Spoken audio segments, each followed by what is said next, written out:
harapan pemain gabung Persib, Pak? Pemain gabung Persib dari PSSI. Ya sama, kalau saya melihat para pemain diaspora kita yang ingin membantu liga kita, ya kita harus apresiasi. Karena kan pilihan-pilihannya masing-masing individu sebagai pemain profesional, ya mereka dapat kesempatan main dimanapun, di liga manapun mereka ingin bermain.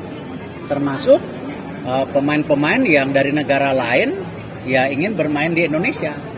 Yang terpenting yang saya bilang sama liga, perbaikan sistem daripada liga mengenai tentu standarisasi agen pemain ini harus segera diterapkan di tahun ini. Ya, jangan sampai ada agen-agen nakal. Yang kedua, saya juga minta standarisasi pemain asing yang main di liga di tahun depan, tahun 2027 ditingkatkan. Seperti ada aturan di beberapa negara lain. Jadi supaya pemain asing yang bermain di liga ini memang kualitasnya bagus.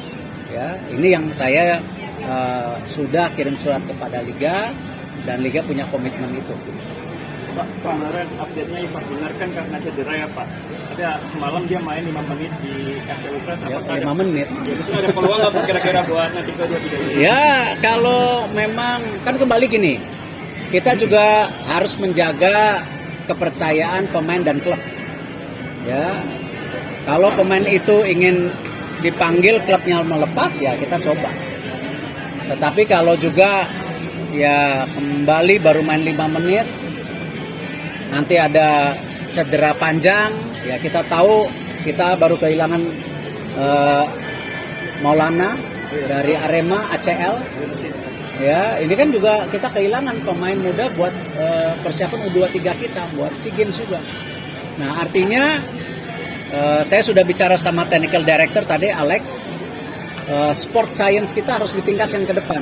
Jadi kendala-kendala cedera ACL yang sering terjadi di pemain kita juga harus kita perhatikan gitu. Nah, ini seperti apa? Nah, tapi biar aja technical director Alex dalam 100 hari ke depan dia beradaptasi dulu ya untuk membenahin struktur badan tim nasional. Karena kan mereka beliau dengan Pak Marji dengan Alex akan mereview badan tim nasional dengan manajemennya. Itu yang kita coba akan dorong. Pak, terkait pelatih timnas wanita gimana Pak? Pelatih timnas wanita belum dapat informasi dari Exco Ibu Vivin, karena kan memang Ibu Vivin yang kita beri penugasan untuk mencari pelatih buat tim nasional putri tentu dari Jepang, ya supaya strata daripada tim nasional putri juga tetap lengkap. Ada Coach Mochi menjadi technical advisor, ada Coach Akira di U19. Ada nanti ini, tetapi juga dengan technical director Alex saya bilang mungkin tahun depan juga dari Alex sudah ada satu orang yang khusus buat tim nasional putri supaya fokusnya dia untuk juga menjembati daripada persepak bolaan secara nasional yang kita mau bangun dari bawah grassroots. Nah, technical director ini juga bisa mulai membangun ke daerah-daerah. Makanya PSSI membuat terobosan lahirnya lagi Liga 4 dan Liga 3, di mana ini seperti perserikatan lah ya, memperebutkan ke piala wali kota, bupati, lalu naik piala gubernur, nanti piala presiden. Jadi bayangkan kalau ada 514 kota, itu nanti masing-masing kota anggap 25 klub ya, karena beberapa daerah seperti kemarin di Bandung katanya klubnya 32. Di Depok kemarin saya dapat dari wali kota Depok 48. Nah, jadi kalau masing-masing 25 berarti kan ada hampir 12.500 klub. Nah, ini kan bagus. Jadi akan tumbuh dari bawah.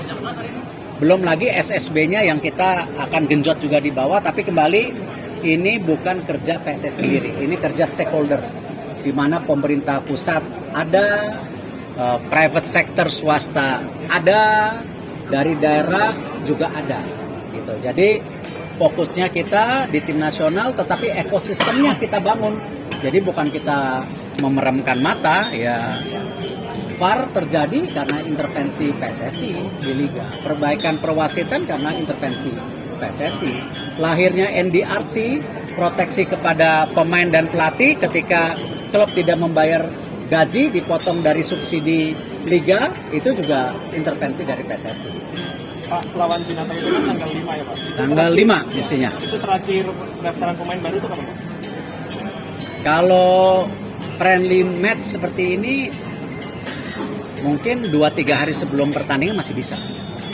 Tapi kalau kayak yang U23 qualification itu 10 hari. Jadi makanya Mauro tidak bisa kita daftarkan. Makanya Mauro diberi kesempatan nanti untuk trial dengan yang senior. Apalagi posisinya kan striker juga yang kita memang perlukan. Pak, ada update soal aparel baru kan Pak? Hah? Aparel baru udah Belum, sabar. Kapan Pak? Nanti prosesnya masih jalan. Kalau penegasan kalau Mauro dan Juliano ini berarti setelah September sudah resmi bergabung timnas. Ya kita usahakan kan surat dari DPR baru keluar ke Bapak Presiden, nanti dari Bapak Presiden baru kita angkat sumpah. Berarti setelah disumpah itu resmi gabung timnas. Ya paspor dulu. Terima kasih sudah menonton. Silakan subscribe, like, dan jangan lupa komen di bawah ya bola spotter.